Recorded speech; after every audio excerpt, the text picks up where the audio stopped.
Pronto. Então, eu vou passar a palavra, acho que agora voltou, né?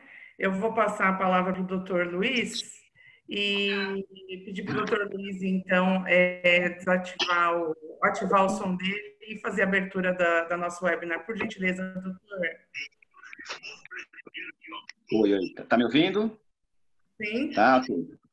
Bom, primeiro, boa noite a todos. Queria, em nome da 39ª subseção, agradecer ao Dr. Carlos Garbi, desembargador aposentado aí que vai estar participando desse evento, a doutora Luciana Leite, juíza, o nosso doutor, amigo e basicamente showman, o Maia, né? Que esse dispensa qualquer tipo de apresentação. O Maia fala por si só. Não tem comentários. Queria agradecer e parabenizar.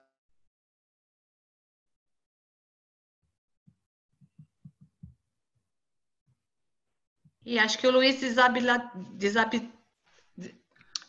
Agora foi. Verdade, verdade. Queria parabenizar e agradecer a doutora Tânia, doutora BV Vino. Aliás, um minutinho para ela vai entender, vocês com a licença, tá? Ó, Sandra, tá? Para não esquecer.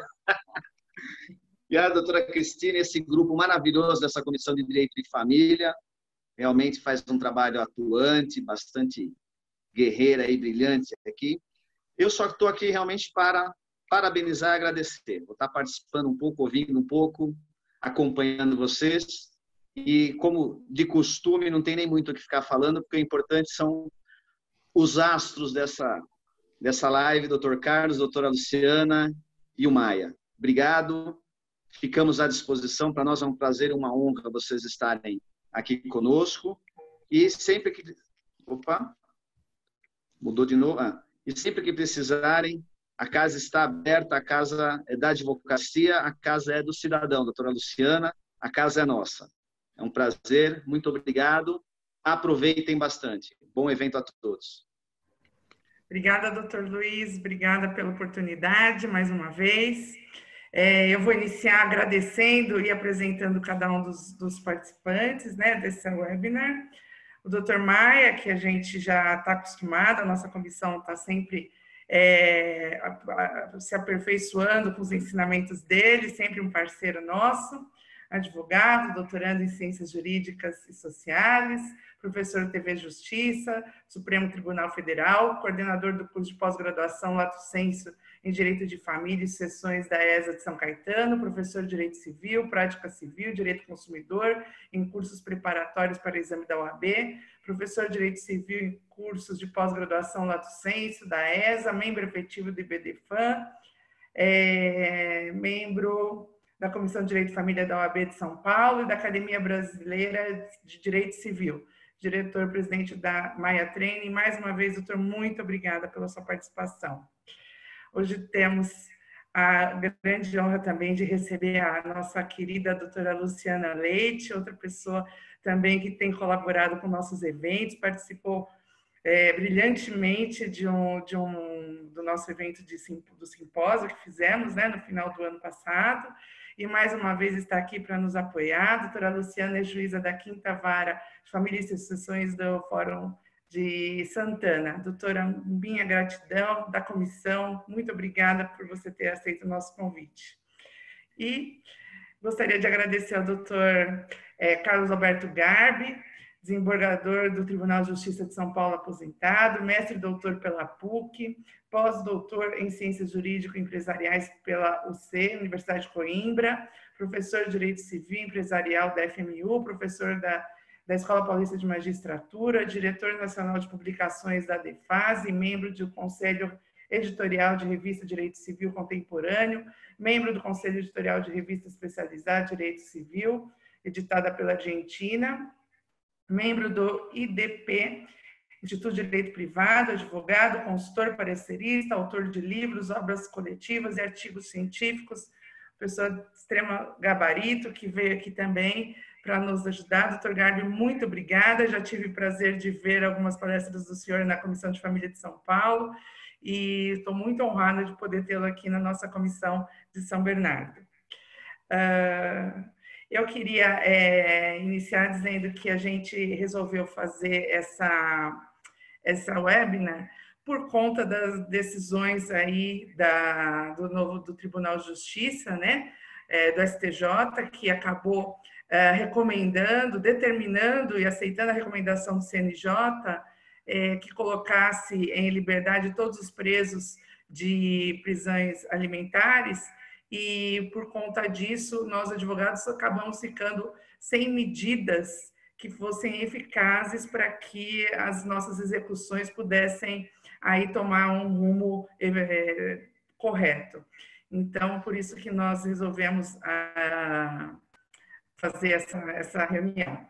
E eu queria começar com a doutora Luciana, ela que é juíza, e queria saber, doutora Luciana, na visão dela, se existem medidas típicas ou atípicas que ela entende cabíveis, que têm a mesma força que é prevista no artigo 522, parágrafo 3º.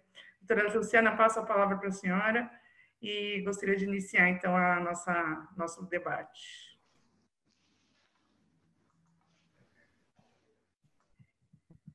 Vou ativar. Pronto. Ativado. Boa noite. Eu agradeço o gentil convite que me foi feito pela doutora Tânia Bragança Secato. Também dou um olá para a doutora Sandra Lúcia Benevino, a doutora Cristina Picconi, que integram a Comissão de Direito de Família de São Bernardo do Campo, que fazem um trabalho primoroso, são pessoas extremamente dedicadas, estudiosas e generosas, sempre buscando caminhos para compartilhar com os advogados, sempre buscando uma solução. Eu entendo, sim, que é possível que a gente aplique as medidas atípicas do artigo 139, inciso 4, porque, no atual contexto, nós, juízes, somos compelidos a cumprir as decisões do STJ no sentido da prisão domiciliar. Em alguns casos, os advogados estão pedindo a suspensão, a revogação da prisão, que se aguarde um melhor momento, né? A gente tem projeto de lei tramitando também no sentido do artigo 15 do projeto de lei que está na Câmara, prever a prisão domiciliar até 30 de outubro. E eu considero, sim, que é possível que a gente tenha um outro olhar para as medidas atípicas, né? Porque até então, essas medidas atípicas vêm sendo rechaçadas pela jurisprudência, consideradas em caráter subsidiário, quando há ocultação de patrimônio, má-fé do devedor. Mas se nós temos, todos nós estamos em prisão domiciliar, nós estamos passando por uma situação de pandemia, uma situação gravíssima, todos estamos com a nossa liberdade de locomoção restrita, então a prisão domiciliar acaba sendo realmente inócua. Como que nós podemos agir nesse sentido? Então, a minha opinião é no sentido de que é possível, até porque o princípio da menor onerosidade ao executado não incide na execução de alimentos. Então, a gente tem que pensar, sim, em ter um outro olhar para essas medidas atípicas.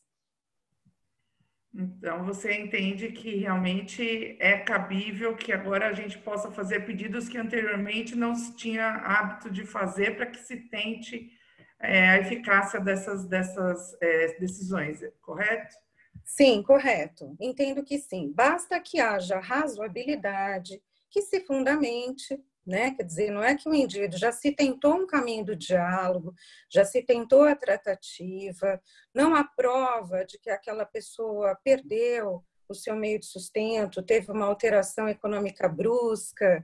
Então, nesse contexto de você ter uma justificativa e a medida, porque assim, isso eu acho muito importante, doutora Tânia, a gente colocar, porque a crítica que se faz a 139, inciso 4 do CPC, é que se abriria espaço para o arbítrio judicial, por ser muito aberto, por se infringir direitos à pessoa do devedor e não o seu patrimônio.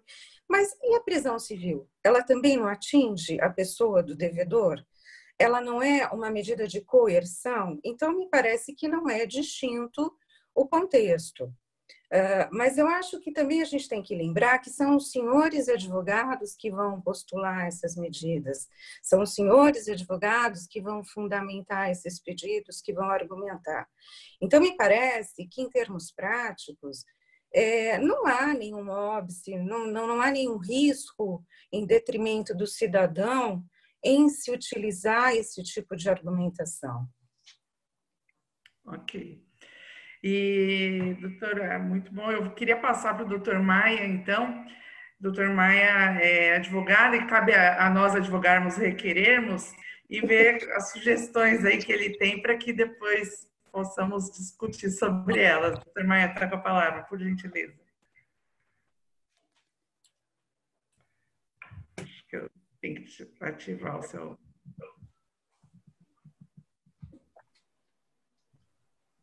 Ativado. Pronto. Boa noite a todos. Boa noite. Muito obrigado pela presença de vocês. Doutora Luciana, muito obrigado por dividir esse espaço com a gente. É muito legal essa interação entre a magistratura, a advocacia, o Ministério Público, enfim, a fim de que a gente tenha todas as visões devidamente compartilhadas e o nosso interlocutor saia daqui, evidentemente, abastecido de maior número de informações possíveis. Tânia, doutor Luiz, muito obrigado pelo projeto. Evidentemente, a gente sabe que, diante dessa situação, quanto mais tempo a gente dedicar ao estudo, melhores sairemos dessa situação. Eu fiz esses dias uma metáfora, inclusive até a projetei de um modo evidentemente delicado num processo, dizendo que nós somos todos cães amarrados em carroças. E a gente, evidentemente, está lutando contra uma situação que é muito difícil.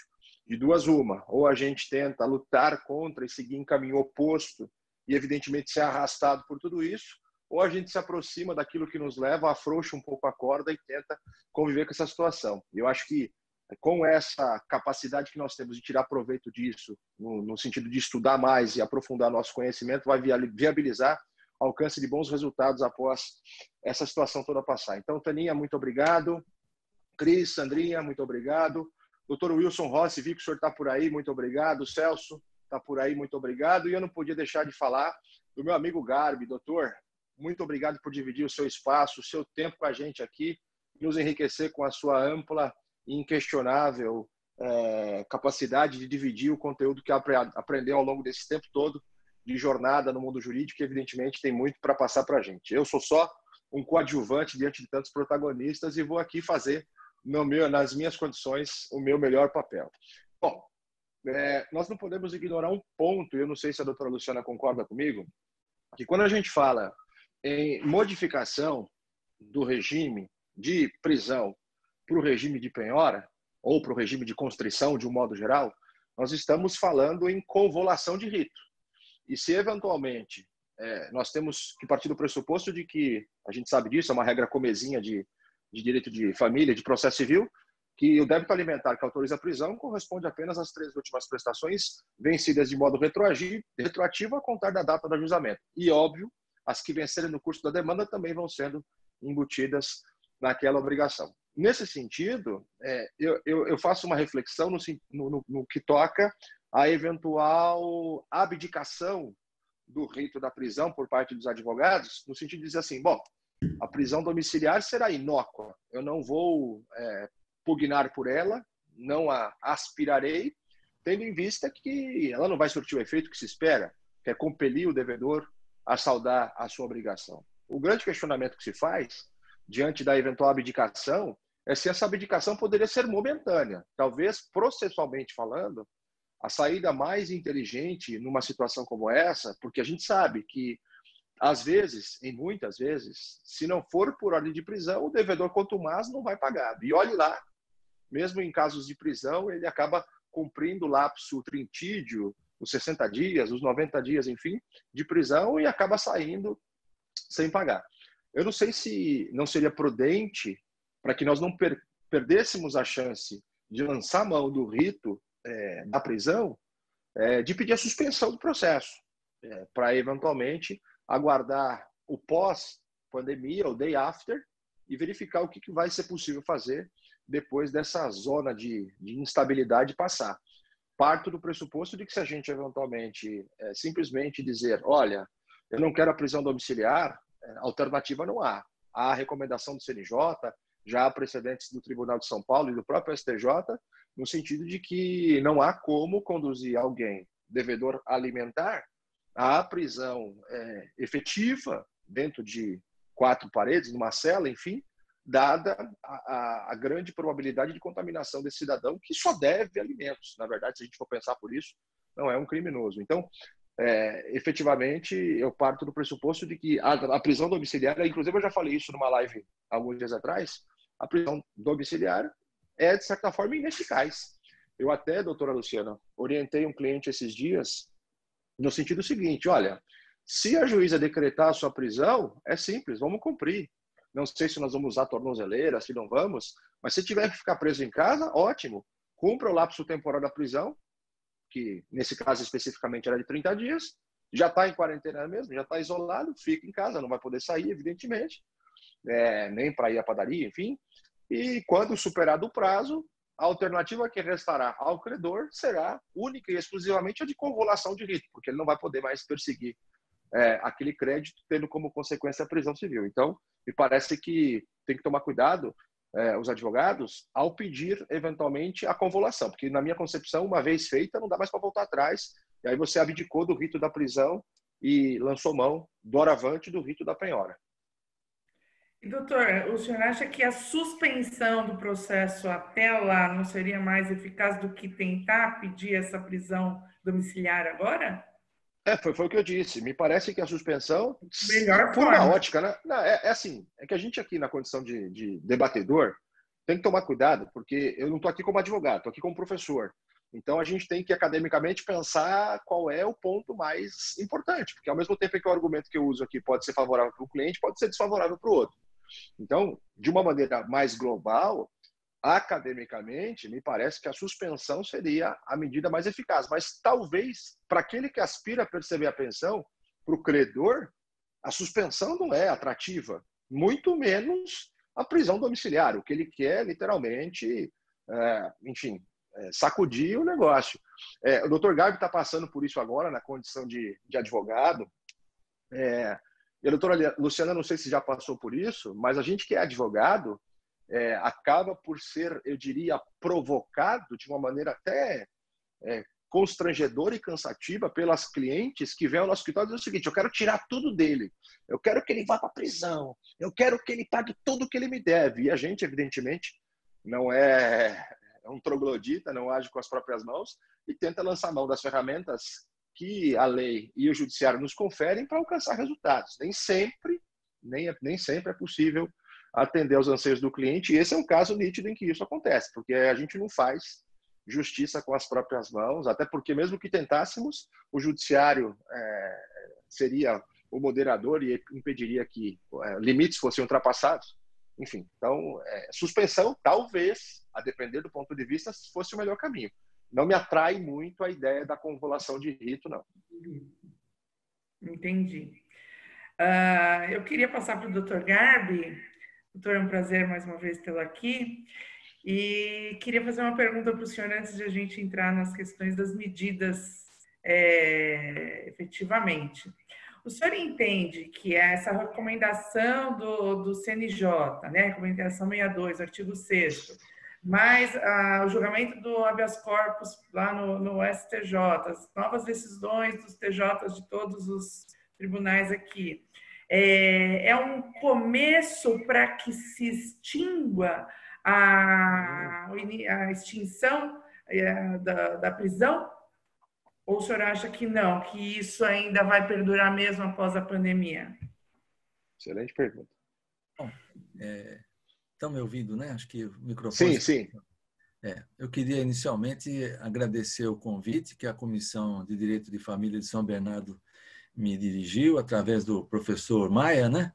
Que é já um amigo já de algum tempo, e dizer que estou muito feliz de aceitar o convite e de poder falar aos advogados de São Bernardo e todos os outros que estão aqui nos acompanhando, né? Queria cumprimentar a doutora Tânia, o doutor Luiz Ribeiro, que estava há pouco nos apresentando, cumprimentar a Luciana, que está aí também, né, enfrentando as dificuldades da pandemia, né, nas varas de família, Tem um amigo, que é o Alessandro Segala, que é um advogado, que quando viu o anúncio que eu ia participar dessa live, né, ele disse que a doutora Luciana é a melhor juíza de família que ele conhece. E ele é um advogado bastante exigente. Eu conheço, ele é maravilhoso.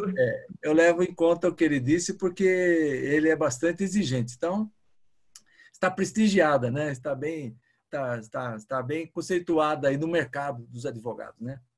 Bom, a sua pergunta, Tânia, é muito interessante porque eu trabalhei no tribunal na 10ª Câmara de Direito Privado. Eu fiquei lá uns 8 anos, mais ou menos, né?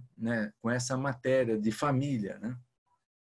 Então, a gente julgava as ações de família, as questões de alimentos, etc. E as questões envolvendo a prisão sempre foram bastante sensíveis lá no tribunal, porque apareciam casos, como acontece na vara de família, a Luciana sabe disso, aparecem casos de todos os tipos, né, envolvendo prisão. Daquele devedor que, de fato, se esconde e se oculta do cumprimento da obrigação, e ele não vai pagar enquanto não tiver uma medida muito dura, ele não vai pagar, né? É um grande problema. Tem aqueles outros casos de pessoas que se acabam envolvendo numa obrigação, né? Muitas vezes, às vezes desajustada com a sua condição de pagamento, e ele se vê ali imprimido pela prisão. Eu lembro que no último ano que eu estava lá na Câmara, tinha um caso lá de um homem de quase 80 anos de idade com a prisão decretada, né? Por dívida de alimentos. Era uma dívida de mais de R$1 milhão que ele não podia pagar. E o processo foi levando a uma situação de decretação da prisão. E nós, julgando o recurso dele, acabamos julgando por maioria de votos, porque teve divergência, né, quanto à prisão dele, né? Então, isso tudo forma aí esse cenário que envolve a prisão civil dos devedores de alimentos. Uma outra ocasião eu fui convidado a falar sobre isso, e eu fiz uma pesquisa, até com a ajuda do meu filho, que também pesquisava sobre isso, sobre a prisão em outros países, né? A prisão envolvendo a decretação a falta de pagamento de alimentos em outros países. E vi que são poucos os países que ainda decretam a prisão do devedor de alimentos. Outros países adotaram soluções muito diferentes, como, por exemplo, o Estado prover o pagamento da pensão daquele que precisa do alimentando quando o devedor não paga, mas não a prisão. Então, a prisão acaba deixando de ser utilizada, ou deixou de ser utilizada em muitos países, né? E a gente fica se perguntando se hoje, né, ao tempo que nós estamos, né, no século XXI, se a gente, de fato, não tem um outro meio de alcançar o patrimônio do devedor. Será que não tem mais nenhum outro recurso, né? Quando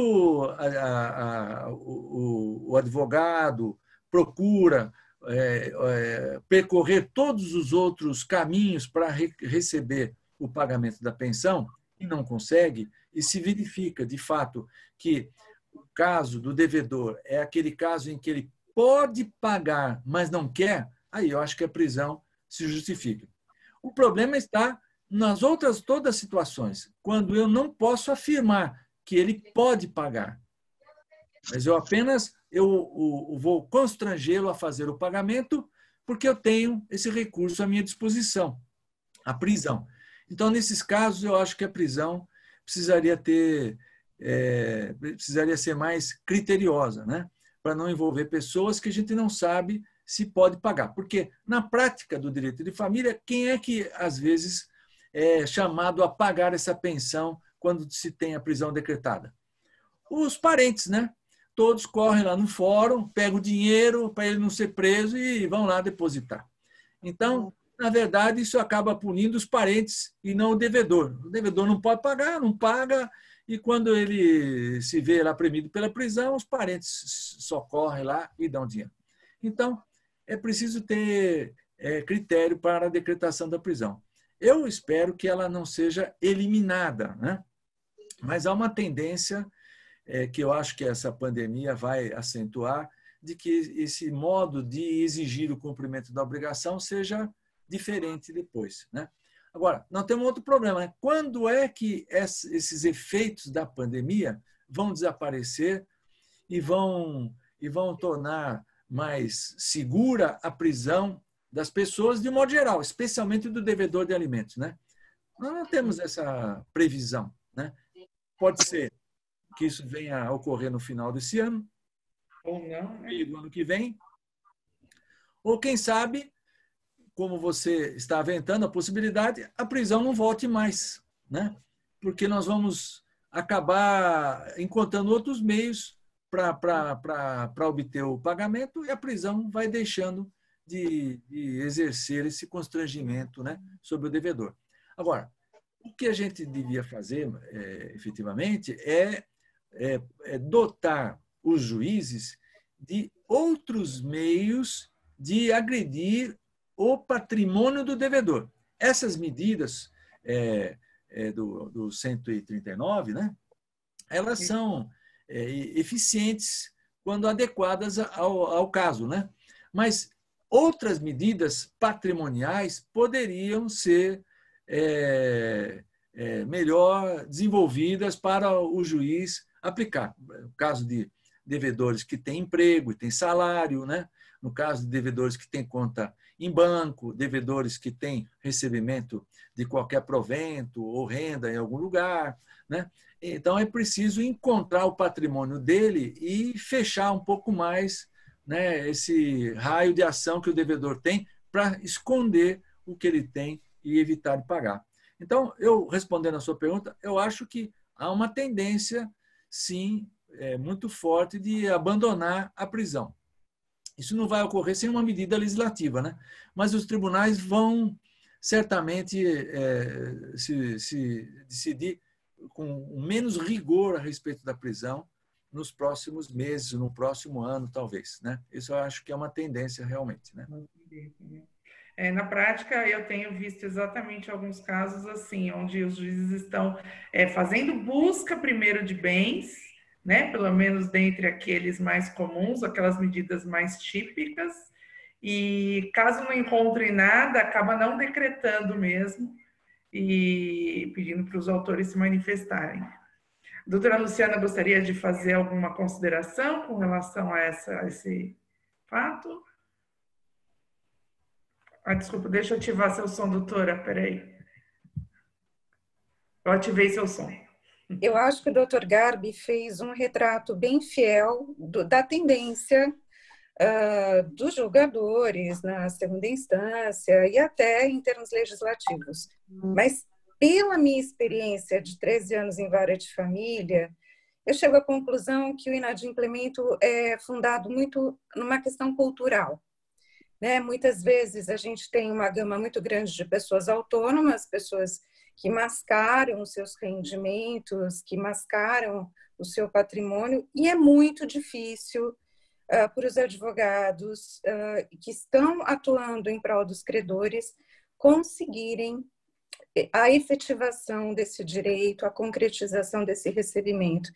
Então, o que eu vejo é que hoje, na prática, a prisão civil é o meio mais eficaz realmente para pagamento.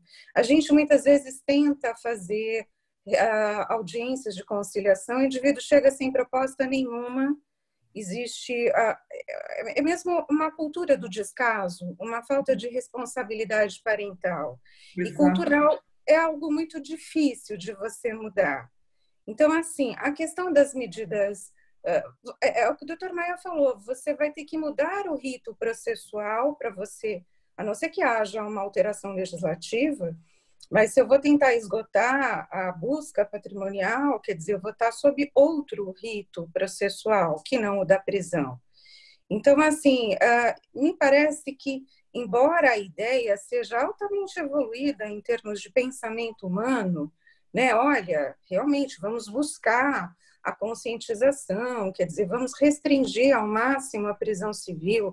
O que a gente vê no nosso dia a dia, infelizmente, é que a prisão é o remédio mais eficaz. Infelizmente, a gente chega a essa conclusão. Verdade. Doutora Sandra, você queria fazer alguma colocação? Vou ativar o seu som. Eu vi que você colocou aqui um comentário no chat, e o problema maior é exatamente esse, né? O devedor de alimentos contumaz que oculta patrimônio. Você não acha nada no nome deles. O devedor de alimentos é a pessoa que mais tem técnicas apuradas para esconder patrimônio. Você não acha nada, nada. Você não acha carro, você não acha uma conta em banco, você não consegue achar nem o endereço da pessoa. Ele literalmente sabe como esconder tudo. Eu não sei como é que... todo mundo acha. Agora, devedor de alimentos, você não acha. Se não for com prisão, ainda com aquele mandado perdurando por 3 anos, que daí ele pode cair numa blitz policial, alguma coisa desse tipo, e que ele vai acabar sendo preso, de outra maneira, não tem. Não tem. Se não for a prisão, devedor de alimentos nunca mais vai pagar alimentos. É complicado. Bom, eu queria agora pedir para o doutor Maia, ele quer falar? Deixa os nossos microfones abertos, eu prometo que eu fico quietinho aqui, só escutando. Estou aprendendo aqui. Então tá bom. Posso falar? Pode. Concordo com tudo que o Garbi e a Luciana disseram. Até parto do pressuposto de que a Luciana foi muito feliz quando diz que há uma cultura que fomenta o inadimplemento, né? As pessoas de fato falam, não vai dar nada. Talvez até uma descrença no judiciário de que as coisas não acontecem, porque há uma certa morosidade, os advogados não estão nem aí, fazem o que dá. Então, todo esse conglomerado de situações acaba por fomentar, alimentar a perspectiva do devedor de que nada vai dar errado, de que se der também ele vê o que ele faz. Como o Dr. Garbi disse, os familiares são os que acabam sendo punidos de maneira oblíqua pela decretação da prisão, porque são eles que têm que se virar para satisfazer a dívida criada pelo seu filho, seu irmão, enfim. Eu tenho 2 percepções a respeito de medidas, eu diria... Eu não ouso dizer que são atípicas, porque, de certa forma, elas têm previsão legal, mas elas percorrem um caminho um pouco mais prolongado, e talvez por isso seja mais difícil que os advogados cheguem a essas conclusões. Eu queria dividir isso com vocês aqui, antes da gente mudar de assunto, porque é pertinente ao ponto em que nós estamos. Quais são essas posições que eu adoto? Existem situações em que a gente lança a mão daquelas mais comezinhas, mais triviais medidas coercitivas, como inclusão à Serasa, protesto do título executivo, bloqueio de salário, evidentemente tentativa de bloqueio de salário quando não tem, bloqueio de benefício previdenciário, bloqueio de fundo de garantia, essas coisas mais usuais, que o CPC inclusive trouxe muita coisa da jurisprudência, que foi evoluindo muito mais rápido, essas muitas vezes acabam por não surtir o seu efeito. E aí, doutora Luciana, doutor Garbi, há um certo momento em que o advogado, quando não imbuído do viés que deve movimentar, na minha concepção, a advocacia, que é o de alcançar o resultado pelo qual o cliente luta, acaba por desistir. O advogado fala, já tentei tudo, não tem mais o que fazer, aí estagna-se o processo, é encaminhado ao escaninho virtual, e aí a gente fica naquela situação de que, vou ver mais para frente se der certo, e quando vai ver já houve a prescrição intercorrente. O que eu tenho feito nesses casos em que a gente literalmente percorre todo o caminho trivial e chega numa estrada sem saída e o que você vê são 2 atalhos? Eu persigo esses atalhos. Quais são eles? Eu queria, inclusive, que o Dr. Gabi e a doutora Luciana, se você permitir, Tânia, se manifestassem sobre essas colocações que eu vou fazer aqui, porque elas, de fato, demandam uma reflexão um pouco mais aprofundada. Quais são eles? O primeiro deles é o seguinte: o devedor que é o contumaz, como a Sandra disse, ele acaba por eu diria, profissionalizar, quase que se pós-graduar em ocultação patrimonial. Só que não se pode olvidar o fato de que a gente parte do pressuposto, e eu pelo menos ajo assim todo dia, de que a gente nunca pode subestimar a técnica acurada do advogado que salvaguarda os interesses da parte adversa. Então eu sempre vou para um processo partir do pressuposto de que o profissional que está do outro lado sabe muito mais do que eu, e isso evidentemente me mantém equilibrado. Então, Esse cara que é devedor contumaz e que acaba por acreditar que nada para ele vai dar errado, pode eventualmente cair nesse gatilho que eu vou dividir com vocês. O que eu faço? 2 caminhos. O primeiro deles é o seguinte, até conversei com a Luciana esses dias a respeito desse assunto e queria saber a opinião dela. O devedor contumaz, ele sabe que se ele pegar a escritura pública que materializa a aquisição de um imóvel e levar a registro, haverá o bloqueio desse imóvel por meio do sistema do registradores, da Arisp. Então, o advogado vai fazer a busca lá na Arisp, vai encontrar esse patrimônio e vai solicitar ao juiz a constrição, que sem hesitação a fará. Então, ele faz o quê? Ele pega a escritura e guarda. Como dizem na prática, no linguajar mais chulo, coloca na gaveta. Não se pode ignorar que se trata de uma escritura pública. Esse mesmo cidadão, talvez até por orientação do advogado, oculta a informação de que figurou como adquirente de um determinado imóvel da Receita Federal. Por que ele não declara isso à Receita Federal? Porque ele sabe, talvez por orientação ou por conhecimento, que se o advogado da parte adversa solicitar a busca via Infojude das declarações de imposto de renda que foram entregues à Receita, aparecerá esse imóvel declarado e, portanto, a eventual constrição da propriedade ou dos direitos aquisitivos será possível. Então, o que ele faz? Além de esconder a escritura na gaveta, ele não declara a aquisição do bem à Receita Federal. E aí dá a Sandra e aos demais essa sensação de que ele é um profissional de ocultação patrimonial. Nesse exato instante, o que eu faço quando eu me deparo com uma situação dessa? Eu solicito ao judiciário a busca das DOIs, Declarações de Operação Imobiliária.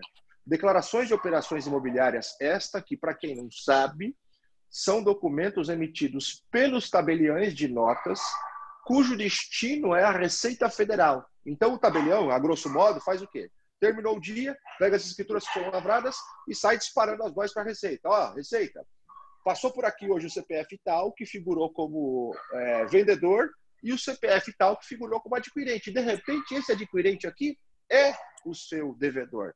O que a gente faz? Esse cara escondeu a escritura, ele literalmente ocultou a informação da Receita no afã de lesar os seus credores. Buscando as DOIs via Infojude, detalhe, repito, quem passa essa informação para a Receita é o tabelião, que, aliás, por resolução da Receita, é obrigado a fazê-lo, inclusive sob pena de multa.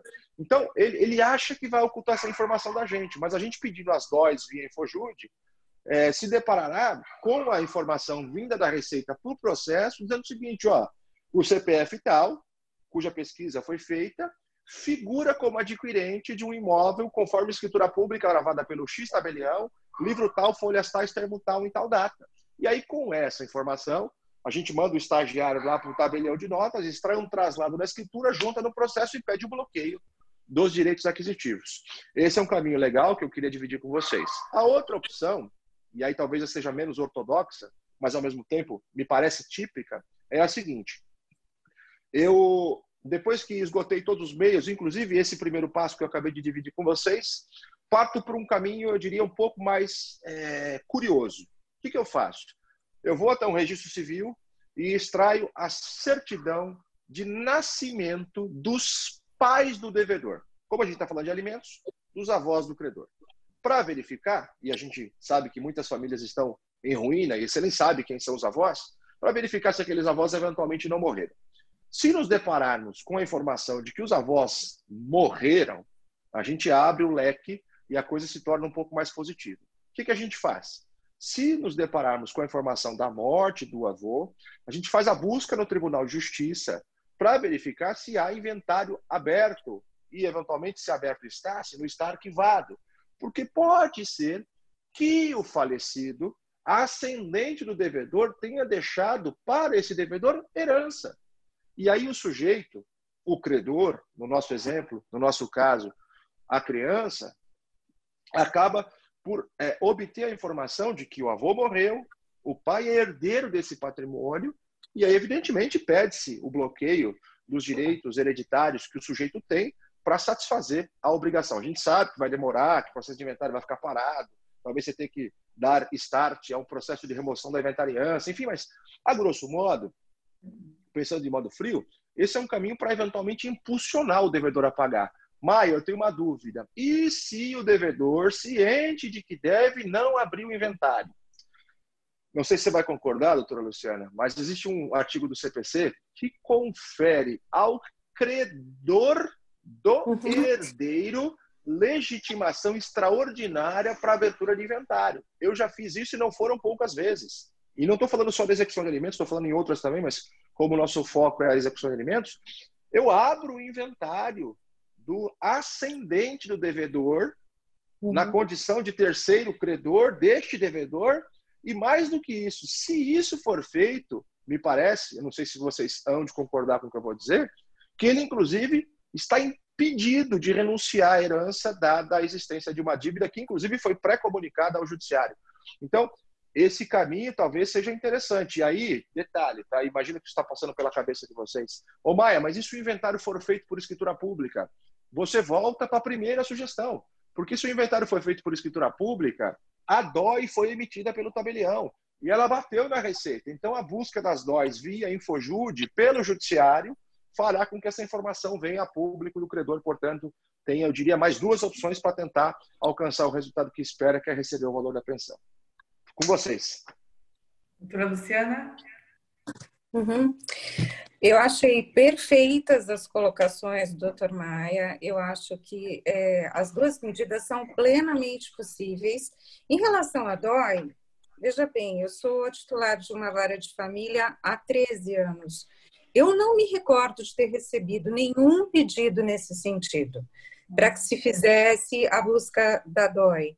Existe um campo no portal do Infojude que você pode perfeitamente pedir a DOI ali, colocando o CPF, a data, o período que você está fazendo a busca. Então, me parece que é uma questão de falta de conhecimento da possibilidade dessa medida, porque, particularmente, eu não me recordo realmente de ter recebido esse requerimento. E acho perfeito o raciocínio, plenamente viável, inteligente. A mesma coisa em relação ao inventário dos ascendentes, perfeita legitimidade do credor em pedir a abertura do inventário, caso o devedor se negue. Acho também inviável a renúncia pelo princípio da boa-fé objetiva, até mesmo, quer dizer, não, se ele tem uma dívida alimentar, seria um ato de má-fé ele renunciar àquele acervo hereditário. Então, me parece que é bem claro isso. Agora, a questão é trabalhoso, né? Então, assim, é muito trabalhoso. Eu acho que é isso. O advogado, ele precisa enfrentar essas situações com força de vontade, com persistência, porque tudo é burocrático, tudo é demorado, então não é simples, mas as medidas são plenamente viáveis e me parecem bastante eficazes. Uma parte, eu como fui aluna do Dr. Maia na pós-graduação, já tenho feito esses pedidos em vários processos. Tem conseguido o resultado? Tem, mas eles são mais bem aceitos na Justiça do Trabalho, por incrível que pareça. E quando algum juiz não concede, eu tenho entrado com recurso e tenho conseguido do TRT a reforma tranquilamente. Doutor Mel, o que o senhor acha disso tudo? Eu acho que é a criatividade, né? A gente tem que encontrar o caminho do dinheiro, né? Agora, eu acho que tem outro recurso que se pode usar para saber se ele fez parte de alguma escritura pública, né? Que é um ofício lá para uma requisição de informação para a Associação dos Notários de São Paulo, e ele faz uma busca em todos os cartórios do Estado de São Paulo para saber se ele participou de alguma escritura, se o nome dele aparece, né? Eu acho que isso também é válido, né? Agora, site, doutor, que o senhor está dizendo, o SENSEC, que aí perde a certidão SESD, não? Acho que é a Noreg, né? Noreg não, desculpe. A Associação dos Notários. Me fugiu aí. Tem um site, tudo que você pode pedir por lá. É a busca que se faz, por exemplo, para testamento, etc., né? Você pode fazer também. se ele participou de alguma escritura, vai aparecer, o cartório tem o registro do nome dele e essa escritura, qualquer escritura que ele tenha feito em cartório de notas, evidente, aparece até uma procuração, aparece ali. Depois a pessoa interessada, se quiser, recolhe lá a despesa para a certidão e aí sai a certidão da escritura, né? É um recurso, mas de fato é bastante trabalhoso isso, né? É muito trabalhoso. Agora, outros recursos poderiam se utilizar, poderiam se pensar. Por exemplo, há pouco aí a doutora Sandra falou que não consegue achar os devedores, né? Mas o Google sabe onde ele está, né? Facebook. Sabe onde todo mundo está, né? Eu tenho aquela timeline lá do Google Maps, né? Eu uso aquilo e de vez em quando aparecem umas coisas da minha fatura do cartão de crédito. Eu falei, mas eu não me lembro de ter feito isso aqui, né? Aí eu vou lá, deixa eu ver onde estava tal dia e tal hora. O Google me fala, né? Tal dia e tal hora eu estava em tal lugar. Ah, não, eu fiz mesmo isso aqui, eu estou devendo, tenho que pagar, né? Então, é um recurso que eu não vejo também ser requisitado. O Google pode dizer, se eu tenho o telefone celular dele, onde é que estava esse celular aí? Por onde é que ele anda, né? Aí você acha o devedor. Mas também dá um pouco de trabalho, né? Porque o Google vai criar uma certa resistência para dar essa informação, eles são a favor da privacidade total, absoluta, tem essa dificuldade, mas existe essa possibilidade. Agora, o que é necessário, seria uma medida necessária, eu acho que está além dessas requisições de informações, é fazer com que as pessoas venham para dentro da economia formal. Então, o governo deveria adotar algumas medidas para fazer com que uma pessoa fora da economia formal não tenha como viver no mundo moderno que nós temos hoje, né? Então, por exemplo, você não pode comprar se você não tiver, por exemplo, uma conta bancária, por exemplo, né? Já ajuda, né? Um pouco isso, porque tem muita gente que vive à margem de tudo. Então, ele não tem conta bancária, ele é autônomo, mas ele não recebe em lugar nenhum, ele recebe em dinheiro, ele vive escondido, né? Escondido da vida formal. Então, eu acho que algumas medidas seriam importantes que se fossem adotadas para isso, né? Agora, a gente vive num país muito grande, né? Difícil aqui tudo isso acontecer. E o credor de alimentos, de fato, sofre muito quando o devedor cria essa dificuldade, né? E a Luciana lembrou que tem alguns realmente que não querem pagar de jeito nenhum, né? Já aconteceu, depois que eu me aposentei, fui para a advocacia, me apareceu uma vez uma pessoa, um cliente lá, um bom cliente, tinha dinheiro, né? Devia para pensão para a mulher. Ele falou assim, pagar eu não vou pagar. Eu vou para a cadeia, mas eu não vou pagar. E, de fato, foi umas 2 vezes para a cadeia, né? E não pagou, né? Escondeu dinheiro, fez tudo, porque jamais, eu vou pagar. Ela vai pegar esse dinheiro meu e vai gastar com o namorado dela, né? Então, eu não vou pagar de jeito nenhum. E o problema maior, agora já não se trata mais dessas relações entre companheiros e cônjuges, né? Mas o problema maior diz respeito a filhos que a pessoa deixou de uma união que foi desfeita. Então, ele se separou, se casou novamente, ou se uniu novamente a uma outra pessoa, depois já está na terceira relação. Aquele distanciamento que ele tem com os filhos, os descendentes, né, do primeiro relacionamento, vai aumentando conforme ele vai recompondo a sua vida familiar com outras pessoas, né? Então, isso gera abandono afetivo, gera uma série de coisas e gera uma indisposição que a pessoa tem de pagar a pensão para esses filhos, né?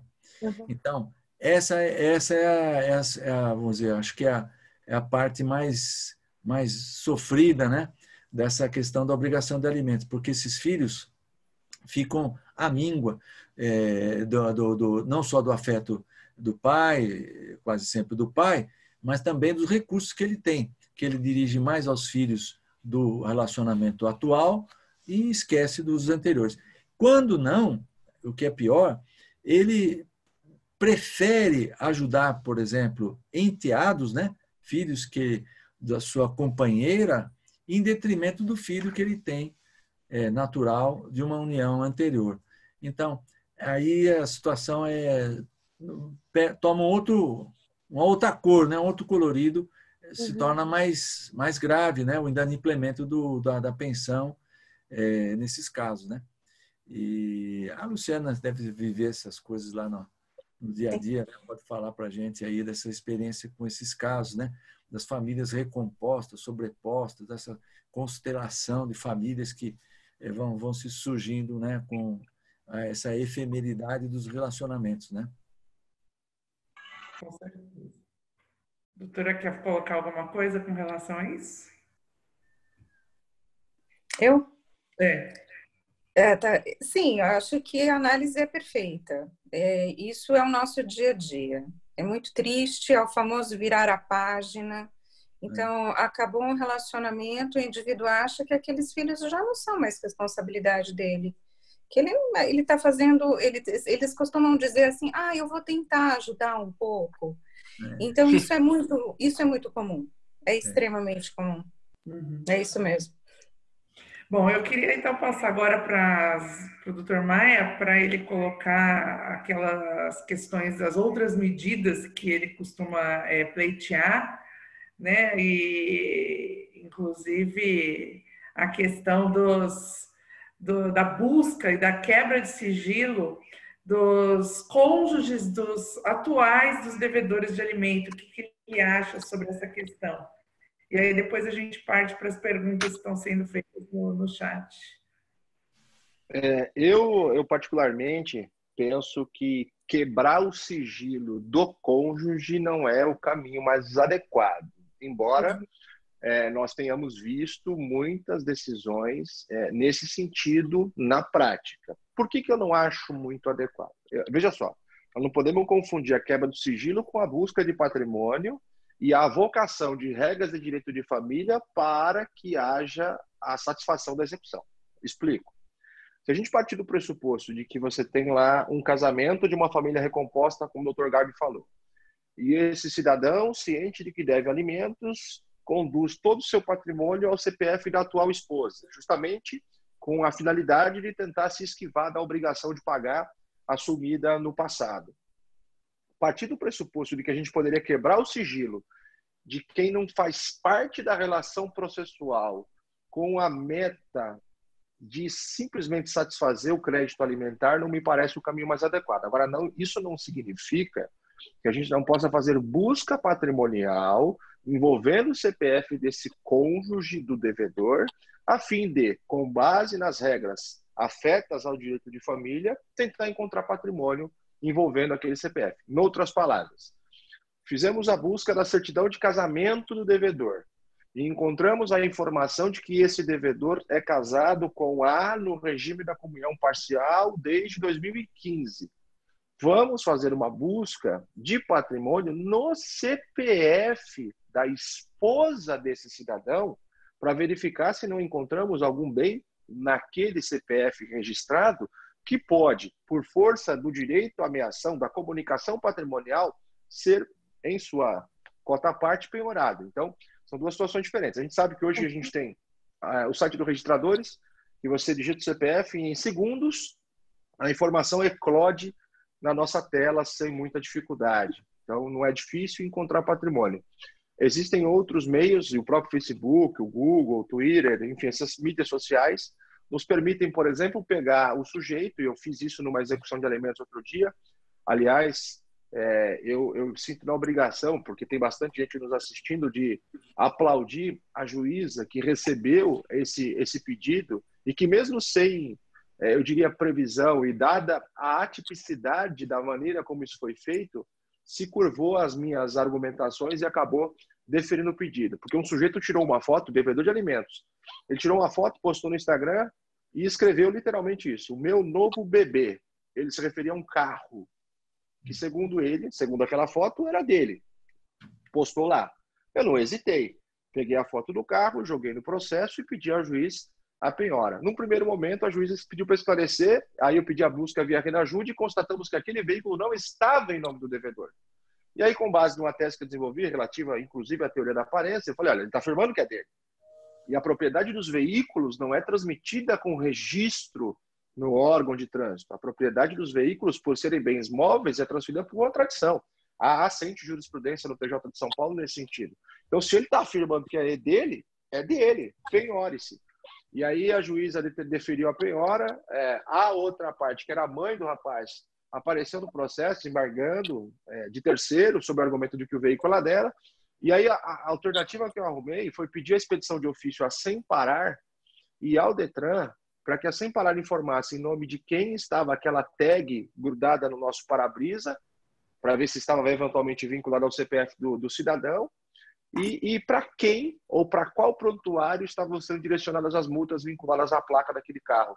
E, para surpresa, a juíza deferiu tudo, a tag veio dizendo, o Sem Parar veio dizendo que o CPF vinculado àquele veículo era do devedor, embora o carro não estivesse o nome dele, e que as multas tinham sido transmitidas para o CPF dele, para a CNH dele. Então, portanto, com base nisso, o veículo foi de fato constrito, e mais do que isso, os embargos de terceiro foram julgados improcedentes. Então, a gente precisa sair da caixa.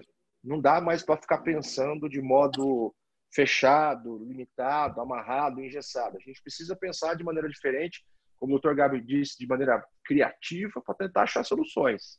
Eu não penso, Tânia, não sei o que a doutora Luciana e o Gabi acham, que a quebra do sigilo seja o caminho mais ortodoxo, e mais do que isso, se a gente vai obter uma visão positiva do judiciário, no sentido de quebrar o sigilo de quem não faz parte da relação processual e que, em tese, não carrega nas costas a obrigação alimentar. Mas, enfim, é só uma opinião, não sei o que os colegas aí pensam a respeito do assunto. Doutora Luciana, doutor Gabi, querem fazer alguma colocação sobre isso? Se eu precisar de um advogado para cobrar o devedor, eu vou contratar o doutor Maia aí, que ele está craque. Também acho, concordo. Eu queria pedir para a doutora Sandra, para ela passar as perguntas que estão sendo feitas. Doutora, por favor. Mas a propósito aí dessa questão, né, do cônjuge, né, do companheiro, etc., existe, e se pode pensar numa solução muito próxima do que ocorre com a desconsideração da personalidade jurídica, né? Quando ela ocorre de forma inversa, né? A pessoa oculta o seu patrimônio numa pessoa jurídica, né? Então, ela é pessoa física, ela esconde o seu patrimônio na pessoa jurídica. Ela pode esconder o seu patrimônio na pessoa, outra pessoa física. Natural, física, né? do seu cônjuge ou companheiro. Eu acho que não é despropositado pensar em pedir, nesse caso, que se alcance o patrimônio dela, desse cônjuge ou do companheiro, a exemplo do que ocorre na desconsideração da personalidade, né?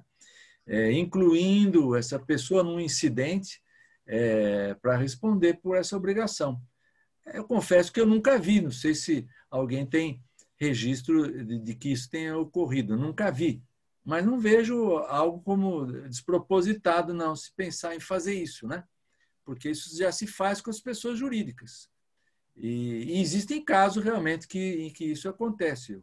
É natural, a pessoa pega o patrimônio e esconde, oculta com o nome, né? Sob o nome, sob a titularidade do companheiro, ou de outra pessoa também. Então, nós não podemos chamar essa pessoa, né? É verdade, muitos colocam em nome de irmãos, de pais, né? E, inclusive, tem uma decisão, um precedente de quebra de sigilo de mesmo empresas, né? Não empresas só pessoais, mas de empresas onde existem sócios, né, terceiros sócios, e com isso se busca verificar exatamente o aumento de patrimônio dessas empresas por conta dessa situação. Ou seja, a ocultação desses bens, né? Eu sei que a doutora Rita me comentou comigo que tem um caso, se não me engano, no Jabaquara, mas eu acabei não sabendo qual foi o desfecho disso. Mas, enfim, excelentes considerações, doutor. Obrigada. Doutora Sandra, você quer colocar as perguntas, por favor? Eu não sei quem que pode responder, ou a opinião de cada um dos três, que se o alimentante não tem nada no nome dele, né, ele significa que ele está quebrado, falido. Pode pedir insolvência civil desse devedor? Olha, eu trabalhei lá na Câmara Reservada de Direito Empresarial, né? Então, se tratava lá da insolvência das pessoas jurídicas, das sociedades empresárias, né? E eu tenho acompanhado também bastante esse tema, gosto muito disso, né? E aqui no Brasil, vou destacar o nome de dois juristas que eu considero bastante, que é o Dr. Cássio Cavalli e o Eduardo Sec Munhoz. Os dois, que são especialistas em insolvência, estão defendendo já faz tempo que se dê tratamento de insolvência também, aquele que se empresta hoje para uma sociedade empresária, também a pessoa natural, a pessoa física. Nós não temos essa insolvência, né? Com a possibilidade do devedor propor um plano de pagamento para os seus credores, etc. Isso existe em todos os países da Europa, por exemplo, e nos Estados Unidos também. Há um regulamento europeu que cuida da insolvência que tem essa disposição. Agora, recentemente, nessa crise, né, o deputado Hugo Leal apresentou no Congresso, na Câmara dos Deputados, um projeto que cria a insolvência para a pessoa natural. Um processo de insolvência para a pessoa natural também. Então, é um sinal aí de que isso pode vir, né? Mas, infelizmente, a gente não tem. Eu acho que falta, né? Isso no direito brasileiro, né? É verdade. Inclusive, só colocando, nós vamos ter uma live, a nossa comissão vai fazer uma live com o doutor Calmon, Rafael Calmon, que é um juiz de direito do Espírito Santo, e ele vai falar exatamente sobre esse fundo de pensão que é utilizado muito em Portugal, e ele vai colocar para nós aí como que é essa ideia para que a gente comece a amadurecer esse assunto. Tá bom. Doutora Sandra? Tem uma pergunta direcionada à doutora Luciana, se é do Arnaldo, doutor Arnaldo. Se eu ajuizar uma ação de execução por expropriação, eu consigo citar o devedor pelo WhatsApp nessa situação atual? Eu acho que consegue, né? Agora, a questão é assim, os oficiais de justiça só estão cumprindo os mandados emergenciais, até porque a gente teve casos, episódios de oficiais que se contaminaram com Covid-19 e até falecimento. Então, eu não vejo óbice. Porque, assim, você pode, eventualmente, até cogitar da própria parte, cientificar a parte contrária.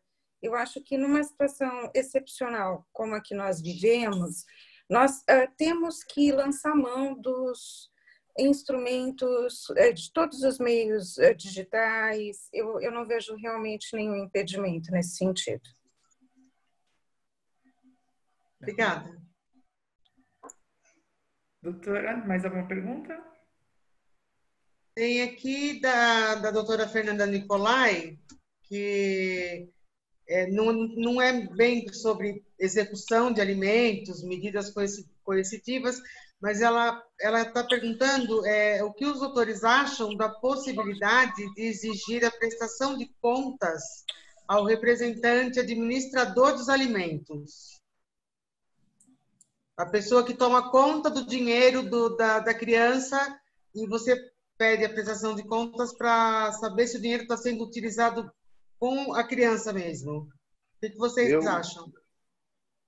Eu não sei se o Dr. Garbi e a Luciana vão concordar comigo, porque minhas opiniões são, eu diria, meio inusitadas, mas eu sempre defendi a tese, e embora às vezes seja voto vencido, de que não é admissível o pedido de exigir contas e não prestação de contas mais, que o CPC fez uma modificação nesse sentido, para o devedor alimentar. Eu parto para o credor alimentar. Eu parto do pressuposto de que se há o desvio ou a suspeita de desvio dos valores que deveriam ser direcionados para a criança, com salão de beleza, com roupas, com sapato, com outro homem, enfim, piada à parte, não é, na minha concepção, por meio da ação de exigir contas que você vai resolver esse problema. A gente sabe que a obrigação alimentar se apoia, se alicerça em 3 grandes pilares: necessidade de quem recebe, possibilidade de quem pague, proporcionalidade da obrigação alimentar. Na medida em que eu parto do pressuposto de que o valor está sendo destinado a outro local, eu consigo, numa visão um pouco mais romântica, conceber a ideia de que a criança não precisa de tudo aquilo que está sendo pago. Porque se é possível fazer o desvio, a gente parte do pressuposto de que a necessidade não é tão grande quanto aquela que se evidenciou quando a ação foi proposta. Então, eu parto do pressuposto, eu ajo assim, Sandra, não sei se estou certo ou se estou errado, eu sei que eu ajo assim, eu sempre, quando contratado nesse sentido sou, manejo de maneira direta a ação revisional, já com o objetivo de mitigar a obrigação alimentar. E faço as afirmações que o meu cliente me der munição para fazer. Então, a criança não está sendo bem tratada, a roupa está rasgada, o uniforme da escola já não é trocado há bastante tempo, o livro, o material escolar está velho, enfim, há um pouco caso. E em casos mais extremos, inclusive, eu já pedi a inversão da guarda. Porque se a mãe não cuida, óbvio que quando a gente pede inversão na guarda, você não pode deixar nem nas entrelinhas parecer que o objetivo é a exoneração alimentar, porque aí a gente tem uma outra percepção, mas se o objetivo é eventualmente partir do pressuposto de que o valor não está sendo direcionado por completo à criança, eu ajuizo a ação revisional e, evidentemente, a outra parte, quando citada for, partindo do pressuposto de que o ônus da impugnação especificada dos argumentos trazidos à tona pelo autor, deverá, na sede de defesa, elencar quais são os fatos impeditivos, modificativos ou extintivos do direito do autor e vai ter que dizer, a grosso modo, olha, não, eu preciso dessa grana assim, ó, porque isso aqui é gasto com tal coisa, isso aqui é gasto com tal coisa, isso aqui é gasto com tal coisa. De uma certa forma, haveria uma prestação de contas indireta por meio de uma ação que já pode, e aí é que está o meu detalhe, alcançar o resultado que o cliente espera. Porque o cliente, quando fala em exigir contas, ele não quer saber para onde está indo o dinheiro. Ele quer saber se o dinheiro dele está sendo gasto com o filho dele. Então, e se não for, ele quer reduzir a pensão. A questão toda é que a informação vinda da ação de exigir contas, me parece que por inadequação de rito, não poderá provocar a redução da pensão. Então, você vai sair com a informação e vai ter que entrar com a revisional depois. Então, para que não encurta o caminho e já vai direto para a revisional? Eu até queria que, se possível for, não sei como é que vocês estão com o tempo aí, a Luciana e o Garbi se manifestassem nesse assunto, porque eu queria saber o que eles pensam também. Doutora Luciana, vamos começar pelas mulheres. Obrigada. Eu concordo plenamente com o doutor Maia. Eu entendo que não é cabível a prestação de contas, exigir as contas. Tem precedente no STJ nesse sentido, salvo engano, do Vilas Boas Cueva. E me parece que agora a terceira turma está discutindo o mesmo tema. Então, eles também estão votando sobre a viabilidade ou não, porque seria o caso de uma criança especial, com necessidades especiais, então, no sentido de ser excepcionalmente possível. Eu tive uma situação de, justamente com base nesse precedente do STJ, em deferir iniciais, e as minhas decisões foram reformadas pelo TJ, que não se pronunciou sobre esses precedentes do STJ, e determinou que prosseguisse o feito, contra a minha convicção. Então, é uma coisa meio complicada de você entender que aquilo é irrepetível, que aquela ação não vai ter uma viabilidade, era uma pensão pequena, não era uma pensão de vulto, mas a gente tem que cumprir decisão judicial e estamos tocando de uma forma que eu não sei como é que eu vou julgar, mas tudo bem, vamos lá. Então, assim, eu concordo plenamente que o caminho da revisão, da alteração da guarda, vai trazer mais êxito para aquela pretensão de... Porque realmente isso acontece, né? A gente não tem só a reclamação infundada do alimentante, a gente também tem aqueles representantes que têm uma guarda privativa ou têm a residência fixa e que abusam, realmente utilizam aquele dinheiro para suas próprias necessidades. E muitas vezes a criança, o adolescente, ele não tem as necessidades básicas ou o padrão social compatível com o valor daquela pensão. Né? E voltando naquela questão quebra de sigilo fiscal, bancário do representante legal, concordo com o Dr. Maia, não é caso. Você pode fazer busca extrajudicialmente, verificar se existe um patrimônio comum, né, para conseguir uma constrição, eventualmente, mas se o indivíduo não faz parte da relação jurídica, você não pode afetar. E isso acontece bastante, né? Muitas vezes a gente tem, olha, a esposa, a ex-esposa, a mãe, ela tem a guarda privativa, ela recebe os recursos, mas muitas vezes, não, mas é porque eu tenho que pagar outras despesas, e tem uma terceira pessoa, um cônjuge, um companheiro, que muitas vezes coisas são lançadas no nome. Então, a questão dessa fraude, ela é muito usual, né? Essa fraude escondendo rendas, escondendo patrimônio, mas a gente precisa realmente, a princípio, exigir as contas, me parece que, em caso de alimentos, é inadequado. Aliás, eu estou muito convicta nesse sentido, me parece que realmente não é o caminho, e que ficar insistindo em relação a isso, quer dizer, qual que vai ser o resultado prático desse feito, né? Quer dizer, se aquilo é irrepetível, eu não vou fazer uma perícia contábil porque realmente não tem muito como. Então, fica uma coisa meio esvaziada, né? Eu sinto dessa maneira. Acho que se torna um processo meio fadado a ter um resultado inócuo. É nesse sentido. Uhum. Dr. Garbi? Então, sim. Essa questão era bem pacífica, tranquila até alguns anos atrás. Não se levantava a possibilidade de exigir prestação de contas. Sempre existiu a pretensão de quem paga, né, de exigir, de querer exigir, mas nunca houve nenhuma decisão importante que pudesse mudar essa orientação. Mais recentemente, de fato, tem surgido situações diferentes e algumas vezes os tribunais têm mandado fazer a prestação de contas. Eu tenho realmente muita dúvida quanto a isso, porque, de fato, quando a pessoa que recebe a pensão não aplica esse dinheiro, né, em favor dos filhos, etc., ela já descumpriu outras obrigações, né, que podem determinar efeitos diferentes, né? E há um problema também que é um problema até processual. Como é que vai se julgar a prestação de contas? No final, né? A Luciana está falando. Como é que nós vamos julgar? Eu apurei lá, olha, ele recebeu 10 mil e gastou 5 mil. O que eu vou fazer? Mandar devolver, mas no mês seguinte a pensão continua sendo devida pelo mesmo valor, porque ela não foi reduzida. Eu vou mandar devolver e há um outro problema. O credor de alimentos, que nunca esperava que tivesse que prestar contas, ele não está preparado para isso. Então, ele não guardou os seus documentos, os comprovantes.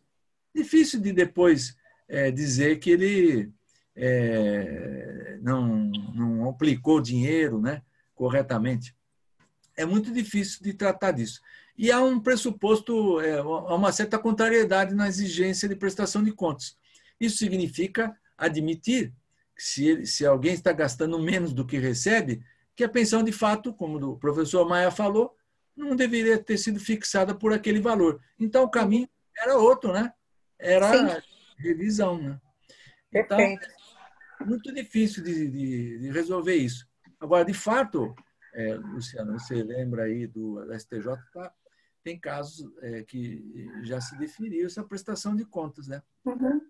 Se for uma coisa excepcional e que se deixe claro que diz respeito àquele caso específico, até, claro, né, cada caso tem as suas peculiaridades, mas não dá para dizer que a obrigação de alimentos está sujeita à prestação de contas. Isso aí não dá para afirmar. Uhum. Perfeito. A gente tem uma colocação da doutora Ana Lígia, dizendo que ela tem pedido que seja expedido ofícios do Bacen para os bancos digitais, para fins de penhora de créditos de maquininhas, tipo PagSeguro, Nubank, Mercado Pago, PayPal, e que os juízes não têm deferido. Doutora Luciana, a senhora teve já algum pedido nesse sentido? Nunca recebi nenhum pedido nesse sentido. Não. Doutor Não. Maia, o senhor tem feito algum pedido dessa forma? Já muitos. Eu acho que eu vou ter que começar a atuar lá em Santana para movimentar o gabinete da Luciana. Você sabe que esses dias veio um cliente lá no escritório, e essa história é até inusitada. Ele queria, eu vou acabar entrando no outro assunto, bloquear, ela, na verdade, a mãe do menino, queria bloquear a carteira de habilitação do sujeito. Ela falou, eu quero bloquear a carteira de habilitação, porque ele não vai mais dirigir, ele vai pagar. Eu falei assim, mas espera aí, você quer simplesmente cercear, de certa forma, o direito de ir e vir dele sob o argumento de que ele vai pagar por isso? Eu falei assim, tem um monte de gente aí na rua que dirige sem habilitação, é óbvio que não é o adequado, mas a gente sabe que isso acontece, e que a gente não sabe quando que a polícia o parará e eventualmente fará a apreensão do veículo, enfim. Não, doutor, eu quero porque ele é Uber, e aí se eu bloquear o carro dele, ele não vai conseguir trabalhar. Aí ele vai ter que me pagar. Eu falei, mas peraí, ele é Uber? Ele falou, é. Eu falei, então não precisa penhorar, bloquear a CNH, suspender a CNH, seja lá que nome a gente vai utilizar. Ela falou, mas por que não? Eu falei, não, é simples. Se ele é Uber, significa dizer que do que ele faz de receita todo dia, movimentando passageiros, 25% são retidos pela Uber, que é a sua remuneração, e 75% são pagos para ele. Eu não sei se vocês sabem disso, vocês que estão assistindo a gente aí, mas quando você vai fazer, eu sei disso porque eu tenho gente na família que é motorista de Uber, quando você vai fazer o cadastro na Uber, você pode indicar para crédito uma conta que não seja sua. Então, olha que interessante, olha que astúcia do devedor. Ele vai dirigir o carro, vai fazer dinheiro com o seu trabalho, até aí ótimo, só que o crédito proveniente do trabalho dele não vem para a conta dele. A gente não consegue o bloqueio via Bacen Júri, porque não tem nada. A conta é negativa, ou a conta está sempre zerada. Então, o que acontece? O dinheiro está indo lá para outra conta que ele indicou, de um familiar, da esposa, enfim. O que eu fiz nesse caso? Eu pedi o bloqueio do dinheiro na fonte, lá no próprio Uber. Pedi para que o juiz determinasse o bloqueio dos valores lá na mão de quem os recebe e depois os repassa. Já fiz isso, Tânia, com a Uber. Já fiz isso com o PagSeguro, e a do PagSeguro foi até inusitada. Não era uma execução de alimentos, era uma outra execução, mas a moça, eu achei ela porque ela tem um sobrenome diferente, digamos assim, eu não vou citar aqui por razões óbvias, né? Ela tem um sobrenome diferente, devia para um cliente, mas eu vi um dia zapeando pela internet, tentando encontrar alguma solução. Achei-a no Instagram, e aí vi que ela tinha um perfil comercial no Instagram, e que esse perfil comercial dela era destinado à venda de semijoias, de bijuterias, enfim, dessas coisas que a mulherada consome de maneira contumaz. E nesse caso, eu chamei ela no direct, comecei a conversar, falei, oi, tudo bem? Eu sou o Maia, eu queria comprar umas coisas para minha esposa, como é que funciona? Ah, tem isso aqui. Fui dialogando com uma pessoa que era devedora e que nem sabia que comigo estava falando. E ela me passou um monte de informações. Eu falei assim, tá bom, e como é que eu faço para pagar? Ela falou, você pode pagar no cartão de crédito, pode fazer uma transferência bancária. Eu falei, tá. E me diga uma coisa, você tem PagSeguro? Porque eu também tenho conta no PagSeguro, eu posso fazer uma transferência. Ah, tenho. Aliás, as minhas vendas são feitas pelo PagSeguro. Acabou. Comprei umas coisas, evidentemente, para não sacanear. E aí pediu o bloqueio dos valores lá no PagSeguro, porque se o CPF dela tem uma conta no PagSeguro e o dinheiro está sendo recebido por comércio que ela pratica numa mídia social qualquer, na fonte, por que não bloquear? Não só esses bancos digitais, aí eu me refiro, Tânia, a Uber, Cabify, a 99 Táxi, tem aquele das meninas que eu esqueci o nome, que é só para mulher, eu já usei ele também. Aí você tem o PagSeguro, o PayPal. Eu já fiz esses dias, e felizmente o resultado foi positivo. Eu estava assistindo TV aqui, minha cabeça vai longe, eu sou meio criativo e às vezes até exagerado. Estava assistindo TV aqui, aí apareceu lá, Hot Milhas, acho que é o Sorocaba que faz a propaganda, venda suas milhas, venda suas milhas, venda suas milhas. Eu há muito tempo faço pedido de prela de milhas em execuções de alimentos. Só que muitas vezes parti do pressuposto de que os juízes estavam certos ao negarem, porque eu falava que não tinha liquidez aquilo. Eu vou penhorar a milha para quê? O cara não tem dinheiro nem para comer, como é que ele vai viajar? Só que quando eu vi aquela propaganda, eu falei, opa, peraí. Se eles estão comprando milhas, é porque as milhas têm valor comercial. Então eu vou fazer bloqueio de milhas. Aí eu comecei a pedir expedição de ofício para Latam, para Azul, para Smiles, para TAP, para American Airlines, enfim, para bloquear nesses sistemas de milhagem as milhas que eventualmente tenham acumuladas. Essas milhas vêm para o processo, a gente aliena essas milhas por um site desse, converte em dinheiro e satisfaz a execução. Então, assim, dá para a gente pensar de modo diferente, dá para sair da caixa. Eu acho que a mesmice, aquele caminho reto e cansativo, tem que ser, por nós advogados, deixado de lado. E a gente tem que, literalmente, nesse mundo de tecnologia que nós experimentamos hoje, tentar achar soluções, eu diria, não triviais, para alcançar resultados. Eu parto desses caminhos aí, porque eu acho que assim a gente vai, eventualmente, achar soluções. E talvez, culturalmente, como a Lu disse, a gente não consiga mudar muita coisa, porque está na raiz, né, do cidadão brasileiro. Talvez um projeto de governo, como o Dr. Garbi disse, esteja muito distante da nossa realidade aqui num país de terceiro mundo. Mas essas medidas, eu diria, astuciosas, talvez alcancem êxitos que talvez há pouco tempo atrás não eram possíveis de se alcançar. Muitos colegas nossos estão comentando aqui que têm feito alguns desses pedidos que você mencionou e que os juízes não têm deferido. Obviamente, acho que cabe aí um agravo. Eu não sei o que o tribunal, doutor, o senhor tem ideia, doutor Garbi, o tribunal tem decidido alguma coisa nesse sentido? Olha, eu não tenho acompanhado de perto mais essas decisões por causa do segredo de justiça, né? Eu ouço aí pelos amigos, aí, pelos colegas, eles têm me falado algumas coisas, novidades e tal. Mas são um pouco restritivos com as medidas, né? Costumam mais negar do que deferir. Talvez seja por falta de uma explicação, né? Melhor do efeito que ela pode ter, né? Para o credor, isso pode convencer o juiz. O juiz, né? Ele tem que, como se fala, né? Tem que fazer instrução, né?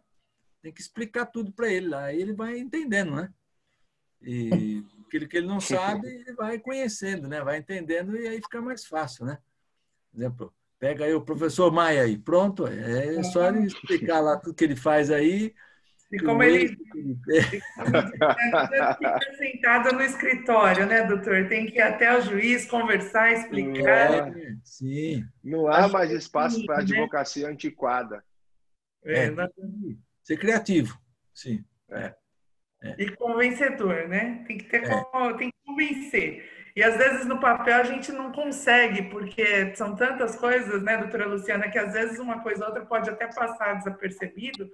Não é, às vezes é um juiz que acaba acumulando muita coisa, ele acaba, nunca vi isso aqui, não vou deferir. Então, cabe ao advogado ir lá, falar, explicar e tentar convencer realmente de que essas medidas são necessárias e eficazes, né? Eu acho que o despachar pessoalmente, em casos pontuais de emergência ou medidas diferenciadas, pode fazer muita distinção no processo.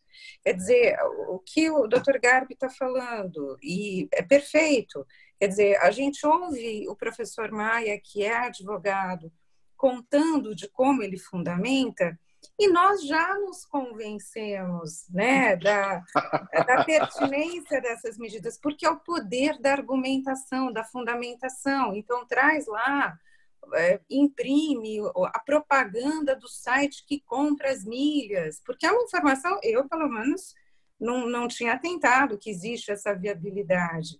Então, eu já vi em processo, bloqueia as milhas. Sempre me pareceu uma vingança meio maldosa, sabe? Assim, vai bloquear para quê essas milhas? Não vai fazer nada com elas.